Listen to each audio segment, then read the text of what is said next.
तो मैं तुम्हें दो चीजें बताऊंगा इफेक्टिव रिवीजन में। एक मैं तुम्हें बताऊंगा कि तुम्हारा जो ऑनगोइंग टॉपिक्स चल रहे हैं, ऑनगोइंग चैप्टर्स तुम्हारे अलग अलग सब्जेक्ट में चल रहे हैं, चाहे वो बायो हो, चाहे वो केमिस्ट्री हो, चाहे वो फिजिक्स हो, उनका रिवीजन कैसे करना है। सबसे पहले हम लोग बात करते हैं कि रिवीजन रिक्वायर्ड क्यों है, व्हाई रिवीजन।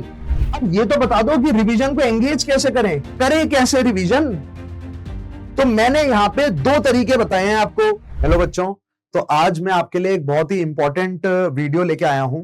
जैसा कि अब हम लोग नीट के एंड पे आ गए हैं, हम लोग बेसिकली सिलेबस कंप्लीट ऑलमोस्ट हमारा होने वाला है और नीट का एग्जाम भी हमारा 3 महीने दूर रह गया है, तो बहुत लिमिटेड टाइम हमारे पास बचा है। इस लिमिटेड टाइम के अंदर क्योंकि हम लोगों ने काफी सारा सिलेबस कंप्लीट कर लिया है, कुछ पार्ट हमारा बचा भी होगा, कुछ रनिंग चैप्टर्स भी होंगे, बहुत सारी चीजें हम लोगों ने कंप्लीट भी कर ली होंगी। तो अब क्या हो रहा है, इस टाइम पे ये दिक्कत आ रही है कि इस टाइम पे बच्चों को ये चीज समझ में नहीं आ रही है कि हम लोग इफेक्टिवली उन चीजों को रिवाइज कैसे करें। पुरानी सारी चीजें हम लोगों ने जब पढ़ लेते, करंट चैप्टर पढ़ लेते, तब तो कोई दिक्कत नहीं आ रही थी, आराम से बढ़िया तरीके से हमारा रिवीजन भी चल रहा था, बढ़िया तरीके से हमारे कंटेंट भी हमें समझ में आ रहा था। बट अब इतनी सारी चीजें पाइल अप हो चुकी हैं, तो हमें ये चीज रियलाइज नहीं हो पा रही है कि हम उसको कंसाइज फॉर्म में किस तरीके से रिवाइज करें और जल्दी हम लोग एक चैप्टर को मिनिमम टाइम में कैसे हम लोग सारा कंसोलिडेट करें। तो इसी दिक्कत को दूर करने के लिए बेसिकली मैं आज आपके लिए एक वीडियो लेके आया हूं, और उस वीडियो का टाइटल क्या है, आपको थंबनेल में दिख रहा होगा। वीडियो का टाइटल है कि रिवीजन नोट्स कैसे बनाएं या फिर इफेक्टिव रिवीजन कैसे करें। तो मैं आपको सारी बातें बताने वाला हूं रिवीजन से रिलेटेड। सबसे आसान तरीके की भी बात करेंगे, कुछ इफेक्टिव स्ट्रेटेजीज हैं जिनको हमें फॉलो करना पड़ेगा ताकि हम लोग रिवीजन बहुत जल्दी बहुत इफेक्टिवली कर पाएं। मैं आपको रिवीजन से रिलेटेड सारी बातें आज क्लियर करने वाला हूं, और अगर आपने इस वीडियो को फॉलो कर लिया अच्छी तरीके से, तो आप मान के चलिए कि आप शॉर्ट नोट्स की हेल्प से बहुत बढ़िया तरीके से अपने सारे चैप्टर्स को रिवाइज कर सकते हैं मिनिमम टाइम में। और जितना रिवाइज करेंगे उतना कॉन्फिडेंस आएगा, उतना ज्यादा आपका नीट के अंदर स्कोर बूस्टअप होगा और उतनी बढ़िया रैंक आपके पास आने वाली है। तो आई होप आपको समझ में आ गया होगा कि मुझे बेसिकली किस टॉपिक के ऊपर बात करनी है। चलो, तो मैंने आपके लिए बहुत बढ़िया बढ़िया स्लाइड्स बनाई हैं, उसको हम लोग जरा डिस्कस करते हैं। ध्यान से देखिए जरा। सबसे पहली स्लाइड पे मैंने एक पूरा फ्लो चार्ट बनाया है रिवीजन के ऊपर। अगर तुम ध्यान से देखोगे, मैं जरा हट जाता हूं, ध्यान से देखो, तो मैंने रिवीजन के ऊपर ये पूरा का पूरा फ्लो चार्ट प्रॉपर तरीके से बनाया है कि रिवीजन करना क्यों है, why revision is required, misconceptions क्या है, मैं आपको एक बार बता देता हूं। Revision, why revision is required, revision करना क्यों है। कई लोगों को तो यही नहीं पता कि रिवीजन क्यों करना है, कई लोग सिर्फ कंटेंट ही पढ़ते रहते हैं, रिवीजन करते ही नहीं है करंट टॉपिक का या प्रीवियस टॉपिक का। तो व्हाई रिवीजन इज रिक्वायर्ड। फिर उसके बाद मिसकंसेप्शंस क्या है रिवीजन से रिलेटेड, कि भैया हमने रिवीजन करना तो शुरू करा बट हम बिल्कुल ही गलत तरीके से रिवीजन कर रहे हैं, हमने नोट्स ही नहीं बनाए, या फिर हम नोट्स बना रहे हैं तो गलत तरीके से नोट्स बना रहे हैं। तो हमें यह भी पता होना चाहिए कि मिसकंसेप्शंस क्या है रिवीजन से रिलेटेड, ताकि हम उस लूप होल में ना फंसें, क्योंकि हमारे लिए टाइम बहुत ज्यादा इंपॉर्टेंट है। इसके बाद अगर हम बात करें तो हम लोग बेसिकली बात करेंगे कि रिवीजन को एंगेज कैसे करना है। मुझे पता तो लग गया कि रिवीजन क्यों रिक्वायर्ड है, और मुझे यह भी पता लग गया कि किस जगह पे नहीं जाना है मुझे, बट मुझे यह भी तो पता करना पड़ेगा ना कि एंगेज कैसे करूं मैं रिवीजन को, इफेक्टिव रिवीजन में करूं कैसे। तो मैं तुम्हें दो चीजें बताऊंगा इफेक्टिव रिवीजन में। एक मैं तुम्हें बताऊंगा कि तुम्हारा जो ऑनगोइंग टॉपिक्स चल रहे हैं, ऑनगोइंग चैप्टर्स तुम्हारे अलग अलग सब्जेक्ट में चल रहे हैं, चाहे वो बायो हो, चाहे वो केमिस्ट्री हो, चाहे वो फिजिक्स हो, उनका रिवीजन कैसे करना है। और फिर मैं तुम्हें बताने वाला हूं कि प्रीवियस चैप्टर्स जो ऑलरेडी तुम्हारा बहुत सारा पाइल अप हो चुका है, बहुत सारी चीजें तुम ऑलरेडी कर चुके हो, उसको तुम्हें कैसे इफेक्टिवली रिवाइज करना है। इसके बाद फिर मैं रिवीजन के बाद फिर मैं तुम्हें बताने वाला हूं कि कौन सी बेस्ट स्ट्रेटेजी होती है रिवीजन नोट्स बनाने के लिए। कुछ प्रूवन स्ट्रेटेजीज मैं आपको बताने वाला हूं ताकि आप मिनिमम टाइम में मैक्सिमम आउटपुट गेन कर पाएं। और इस बेस्ट स्ट्रेटेजी में जो मुझे सबसे अच्छी स्ट्रेटेजी लगती है वो है रिवीजन करना है क्वेश्चंस के थ्रू। और एक मेथड होता है क्वेश्चंस के थ्रू रिवीजन करने का, जिसको हम लोग बोलते हैं रिवर्स थिंकिंग। तो ये सारी चीजें आज हम लोग डिस्कस करने वाले हैं, और जिस तरीके का मैंने फ्लो चार्ट या माइंड मैप टाइप का एक चीज बनाया है, आपको भी अपने रिवीजन नोट्स में अगर आप ये इस तरीके के माइंड मैप्स को इंक्लूड करेंगे तो आप मिनिमम टाइम में मैक्सिमम आउटपुट गेन कर सकते हैं। आई होप आपको बेसिक समझ में आ गया होगा कि मुझे रिवीजन से रिलेटेड क्या क्या चीजें बतानी है। अब मैं आगे बढ़ता हूं, लेट्स कंटिन्यू फॉरवर्ड, और मैं आपको सारी बातें बताता हूं डिटेल में। सबसे पहले हम लोग बात करते हैं कि रिवीजन रिक्वायर्ड क्यों है। Why revision? रिवीजन एक्चुअली में रिक्वायर्ड क्यों है, यहां पे एक बड़ा सा क्वेश्चन मार्क लगा देते हैं कि भाई रिवीजन करना क्यों है। सब लोग बोलते रहते हैं कि रिवीजन करना है, रिवीजन करना है, बट रिवीजन करना क्यों है? अब सोच के देखो, एक सिनेरियो बताता हूं तुम्हें। भैया तुमने जब स्टार्टिंग करी अपने एग्जाम की, जब नीट पढ़ना शुरू करा अप्रैल के टाइम पे, या फिर जब भी आपने बैच लिया, आपने नीट के बारे में पढ़ना शुरू करा, तब आपको बहुत मजे आ रहे थे। हर पर्टिकुलर टॉपिक आपको समझ में आ रहा था, बहुत अच्छी तरीके से चीजें जो है वो चल रही थी। जो भी करंट टॉपिक आपको पढ़ाया जा रहा था उसके आपके क्वेश्चंस भी बन रहे थे, चाहे मैं फिजिक्स की बात करूं या केमिस्ट्री की या फिर बायो में, आपको एनसीईआरटी लाइंस बढ़िया तरीके से समझ में आ रही थी। लेकिन आपने क्या करा, आपने दिक्कत ये कर दी कि आपने उस टाइम पे उसको रिवाइज नहीं करा। करंट टॉपिक तो आपको बहुत अच्छे से समझ में आ गया, बट जैसे आपके 10-15 दिन बीते, 20 दिन बीते, आपने रिवाइज करा नहीं। जब आपने एक महीने बाद वो वाला टॉपिक फिर से उठाया तो आपको पता लगा कि आपकी मेजॉरिटी चीजें जो आपने उस टाइम पे बहुत इफेक्टिवली, बहुत कॉन्फिडेंटली आपने करी थी, या क्वेश्चन आप बहुत कॉन्फिडेंटली सॉल्व कर रहे थे, वो चीजें जो हैं वो चीजें आपकी भूलने लग गई। एक तरीके से आपने सारी चीजें भुला दी और अब आपके लिए वो टॉपिक नया हो गया, फ्रेश हो गया फिर से। तो सोचो कितना ज्यादा आपने ब्लंडर कर दिया। एक तो जो उतने टाइम में एक प्रॉपर तरीके से आपने करा था वो आपने रिवाइज नहीं करा, और रिवाइज नहीं करा तो आपके लिए वो टॉपिक नया हो गया। अब आपको फिर से वही वाला टॉपिक अच्छी तरीके से करना पड़ेगा, टाइम का वेस्टेज हुआ। और टाइम ही तो भैया सबसे इंपॉर्टेंट है नीट में या किसी भी कंपेटिटिव एग्जाम में। तो प्रॉब्लम क्या है, अगर आप रिवीजन नहीं करेंगे तो बिना रिवीजन के आपकी रैंक नहीं आएगी। एक अच्छी रैंक अगर तुम चाहते हो तो तुम्हें रिवीजन बार बार करना पड़ेगा। वो कहते हैं ना, एक कहावत है कि करत करत अभ्यास के जड़मति होत सुजान। वो बिल्कुल सही कहावत है कि बार बार बार बार बार बार जब आप रिवाइज करते रहोगे तो अगर आपका जो ग्रेस्प करने का, अगर आपका ग्रेस्प करने का जो मेथड है वो थोड़ा वीक भी है, तब भी आप बार बार रिवाइज करके उसको स्ट्रांग कर सकते हो। तो एक बात भैया दिमाग में छाप लो, एक बात अपने कहीं पे भी रूम में कहीं पे जाके लगा लो कि अगर मैंने रिवीजन नहीं करा तो मेरी रैंक नहीं आने वाली है। तो पहली बात, अपने को रिवीजन करना है क्योंकि अपने को बढ़िया रैंक चाहिए। दूसरी बात, क्या रीजन है रिवीजन करने का या रिवीजन नोट्स बनाने का? रिवीजन नोट्स बनाने का रीजन यह है ताकि आप कोई भी एंटायर चैप्टर, कोई भी चैप्टर आपके पास हो तो वो चैप्टर आप मिनिमम टाइम में कवर कर पाए। आपने जब आपने पहली बार वो चैप्टर पढ़ा था, जब आपके सर ने वो वाला चैप्टर पढ़ाया था, तो खूब डिटेल में उन्होंने पढ़ाया होगा, आपने भी खूब डिटेल नोट्स उसके बनाए होंगे। अब पता लगे एक चैप्टर के आपके 50 पन्ने या 60 पन्ने के नोट्स बन गए। अब सोचो ऐसे आपके पास फिजिक्स में मान लेते हैं 30 चैप्टर्स हैं, बायो में भी इतने ही चैप्टर्स हैं, केमिस्ट्री में भी इतने ही चैप्टर्स हैं, तो 90 से 100 चैप्टर्स और एक चैप्टर जो है उसके 30 पेजेस या 50 पेजेस के नोट्स हैं। सोचो नोट्स का कितना ज्यादा भंडार हो गया।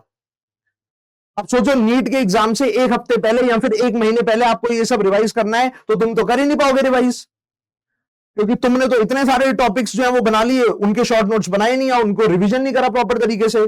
तो इसी वजह से रिवीजन क्यों जरूरी है, to revise the entire chapter in minimum time.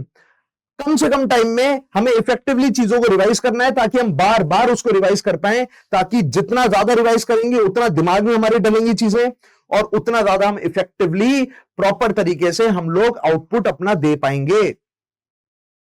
लेकिन जब हम रिवीजन करते हैं तो रिवीजन करते समय कुछ मिसकंसेप्शन हैं जिनका आपको ध्यान रखना है। जैसे मैं कुछ बच्चों का आपको थॉट प्रोसेस बताता हूं कि वो रिवीजन करते हैं तो उनको क्या लगता है, या आपके साथ भी होता होगा। पहली चीज जो आपको लगती है वो लगती है कि भाई जब सफिशिएंट टाइम मिलेगा तब रिवीजन करूंगा या करूंगी। भैया ये सबसे बड़ा मिथ है।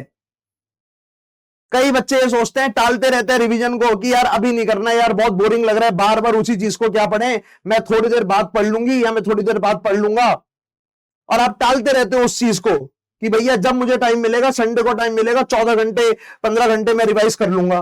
कभी नहीं होने वाला भैया, लिख के ले लो, कभी रिवाइज नहीं कर पाओगे। क्योंकि सोचो, जब तुम रोज ही 2-2.5 घंटे में आनाकानी कर रहे हो और रोज ही 2-2.5 घंटे में तुम्हें लग रहा है कि यार बोरिंग लग रहा है, रिवीजन नहीं करना, तो सोचो तो क्या तुम 14-15 घंटे बैठ पाओगे संडे को या फिर 1 महीने बाद? इसी वजह से ये कभी मत करना कि मुझे जब अच्छा खासा टाइम मिलेगा तब मैं रिवीजन करूंगा, बिल्कुल बेकार मेथड है।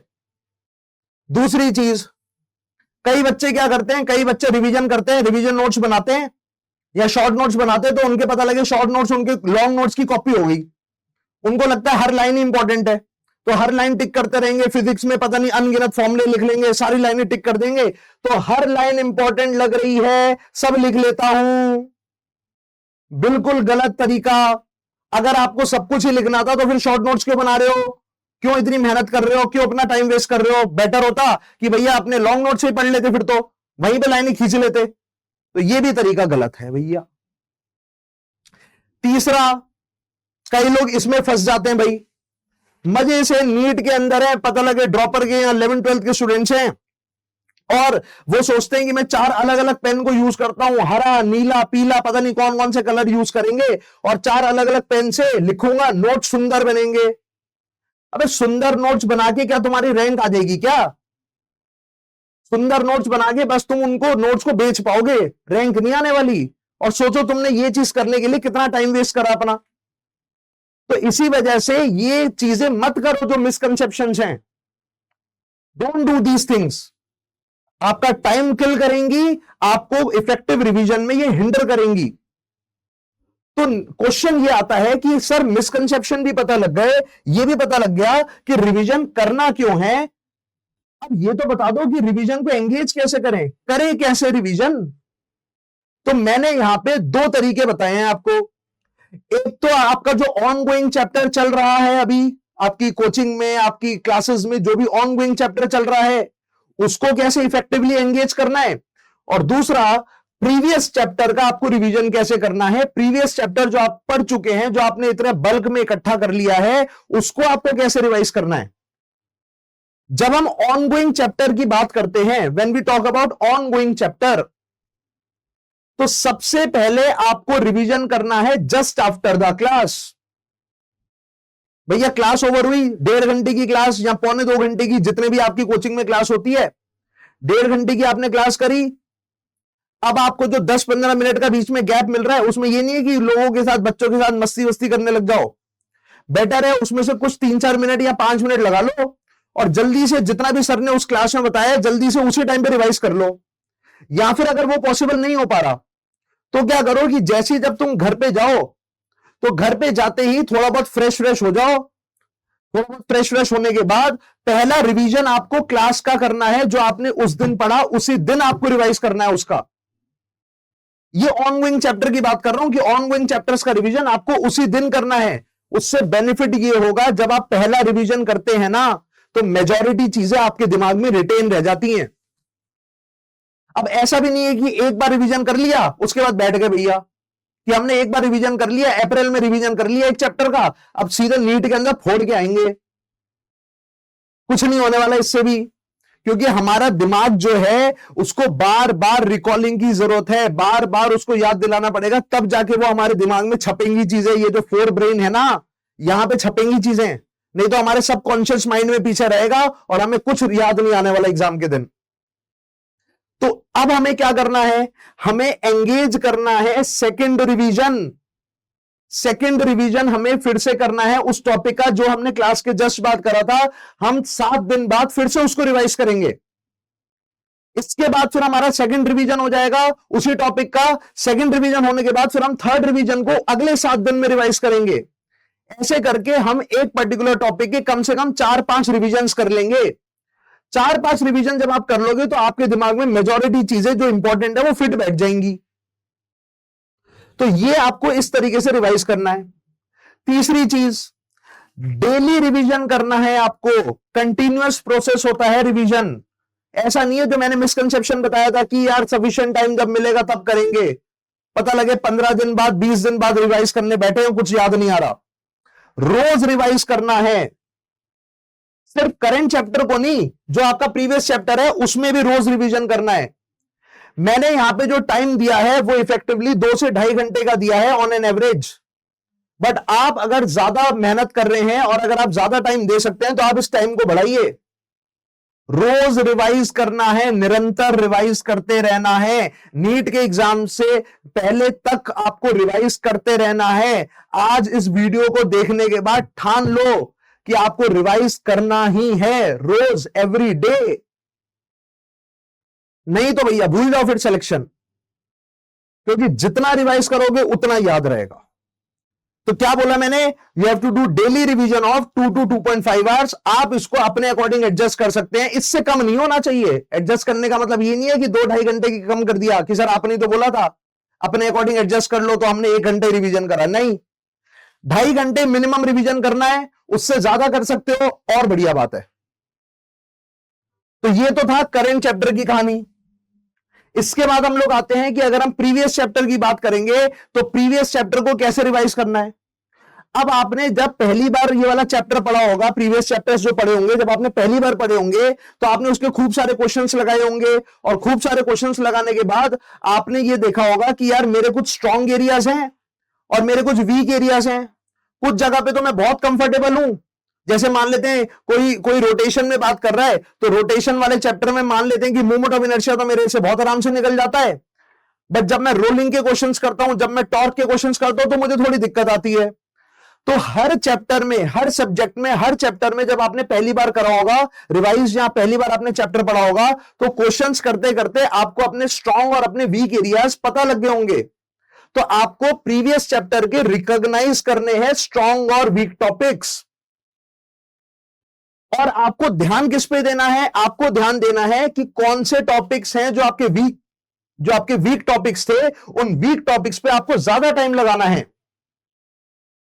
कई बच्चे क्या करते हैं, उनको जो स्ट्रॉन्ग टॉपिक्स हैं वो स्ट्रॉन्ग टॉपिक को ही और बार रिवाइज करते रहते हैं, उसी के पता लगे धड़ धड़ा के उन्होंने सारे क्वेश्चंस लगा डाले, इधर से भी लगाए उधर से भी लगाए, बहुत सारे क्वेश्चन लगा दिए, और जो वीक टॉपिक है उस पर कुछ काम ही नहीं करा, या उनको पता ही नहीं लगा उनके वीक टॉपिक्स क्या थे, और वो वीक टॉपिक हमेशा वीक ही रह गए। पता लगे नीट में उनसे क्वेश्चन आ गए, आपसे बना ही नहीं। तो आपको सेलेक्टिव स्टडी करनी है और आपको यह देखना है कि आपके वीक टॉपिक्स जो है उनको भी आपको स्ट्रॉन्ग कैटेगरी में लेके आना है। तो पहले क्या करेंगे, आप अपने स्ट्रॉन्ग और वीक टॉपिक्स को रिकॉग्नाइज करेंगे, और उसके बाद आप ज्यादा टाइम किसको देंगे रिवीजन में, अपने वीक एरियाज को। और जब आपने चैप्टर पुराना वाला पढ़ लिया है, कम से कम 1-2 बार रिवाइज भी कर लिया होगा ऑनगोइंग चैप्टर के साथ, तो आपको फोकस करना है की कंसेप्ट्स पे। आपके मास्टर ने या फिर आपके टीचर ने जब कोचिंग में पढ़ाया होगा तो उन्होंने कुछ टॉपिक्स पे फोकस करा होगा कि भाई ये बड़ा इंपॉर्टेंट टॉपिक है, इसको अंडरलाइन कर लो, इसकी हेडिंग बना लो।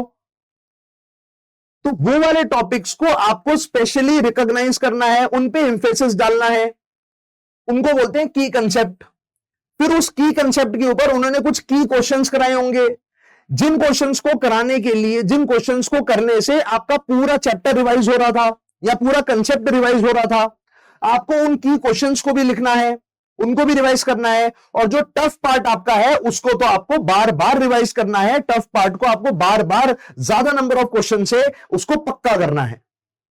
तो ये हुआ आपका प्रीवियस चैप्टर जो आपने करा था उसका एनालिसिस, ये हुआ आपका ऑनगोइंग चैप्टर जो आपको पढ़ना है।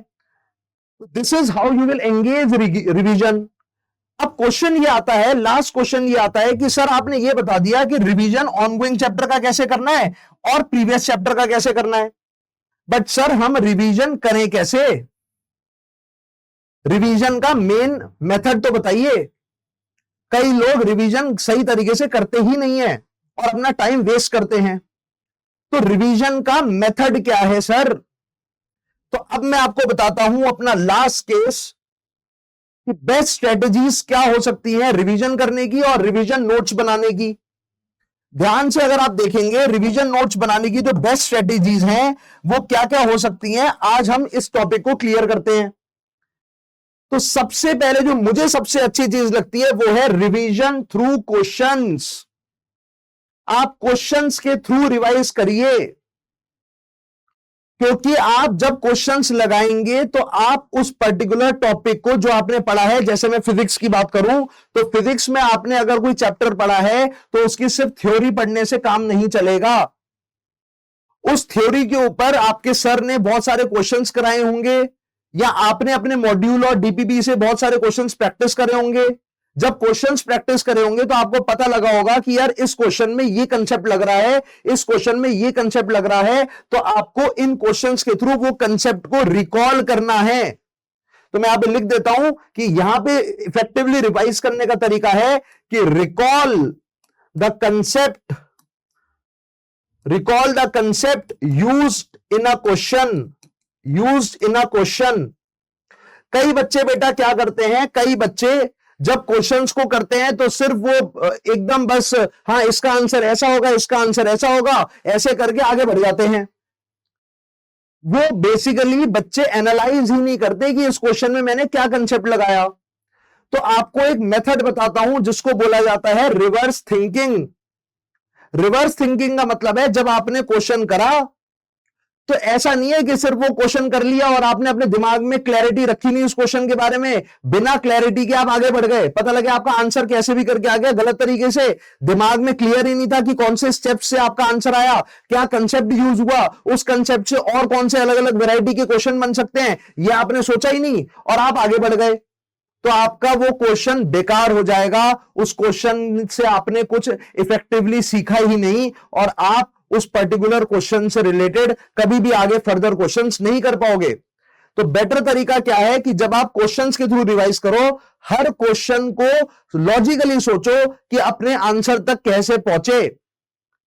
पहले क्वेश्चन सॉल्व कर लिया पूरा, उसके बाद फिर रिवर्स थिंकिंग करो, उल्टा जाओ और देखो इसमें कि आपने कौन कौन से कंसेप्ट लगाए हैं और उन कंसेप्ट के ऊपर मैंने क्वेश्चंस कौन कौन से अलग अलग सॉल्व करे हैं। इस कंसेप्ट को बोलते हैं रिवर्स थिंकिंग कंसेप्ट। अगर आप ये हर क्वेश्चन में लगाएंगे तो आपको इससे डबल बेनिफिट होगा। पहले तो आपको यह पता लगेगा कि नीट में कौन से क्वेश्चंस के पूछने के चांसेस ज्यादा हैं। दूसरा, आपको हर क्वेश्चन के बारे में पता लग जाएगा कि इस क्वेश्चन में कैसे कंसेप्ट यूज होगा। जैसे मैं एक एग्जांपल देता हूं, अगर आपको किसी फिजिक्स के क्वेश्चन में यह पूछा जाए कि किसी पर्टिकुलर पॉइंट पे स्पीड निकालनी है या एंगुलर वेलोसिटी निकालनी है, तो आपके दिमाग में झट से आना चाहिए कि यार यहां पे तो वर्क एनर्जी थ्योरम लगेगी। अगर आपसे कोई पूछेगा कि यार आपको एक्सेलरेशन निकालनी है या वेलोसिटी निकालनी है, तो आपके दिमाग में आना चाहिए न्यूटन्स लॉज ऑफ मोशन। तो कहने का मतलब यह है कि आप कुछ ऐसे की कंसेप्ट्स जो है वो इन क्वेश्चंस के थ्रू अपने शॉर्ट नोट्स में लिख सकते हैं ताकि प्रॉपर तरीके से आपका रिवीजन हो पाए। इसके बाद बात करते हैं कि शॉर्ट नोट्स जब आप बना रहे हैं तो आपको कैसे बनाना है। तो एक तो मैंने बात बताई थी कि स्टेटमेंट्स नहीं लिखनी है आपको पूरी पूरी।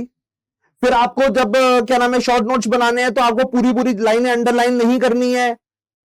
आपको शॉर्ट नोट्स में सिर्फ उतना पार्ट लिखना है जो आप बार बार भूल रहे हैं और जो इन क्वेश्चंस के थ्रू आपने कंसेप्ट सीखे थे उन कंसेप्ट्स को आप लिख लीजिए।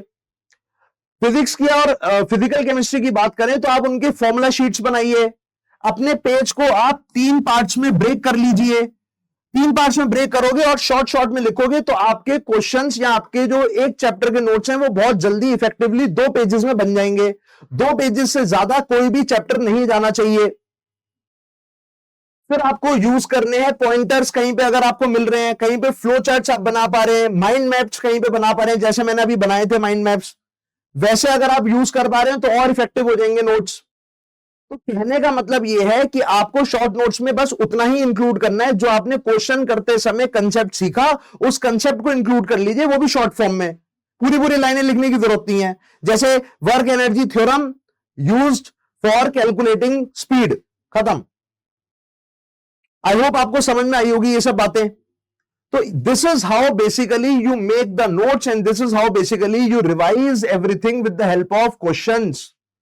तो आई होप आपको ये चीज क्लियर हुई होगी। आई होप आपको ये सारी बातें क्लियर हुई होंगी जो मैंने आपको बताई हैं। आप प्रॉपर तरीके से इनको एनालाइज करिए, प्रॉपर तरीके से इस वीडियो को यूटिलाइज करिए और जो रिवर्स थिंकिंग का मेथड मैंने बताया था उस रिवर्स थिंकिंग के मेथड को यूज करिए अपने डेली लाइफ में और इफेक्टिव रिवीजन कंटिन्यू करिए। रोज रिवाइज करिए, everyday revision is important. I hope मैंने आपको थोड़ा बहुत चीजें क्लियर करी होंगी। इस कंसेप्ट को, इस वीडियो को यूज करिए और इस वीडियो के थ्रू अपना रिवीजन स्ट्रॉन्ग करके नीट में बहुत अच्छी रैंक लाइए। I wish you all the best for the upcoming NEET 2025 exams. All the best बच्चों, बाय बाय, टाटा।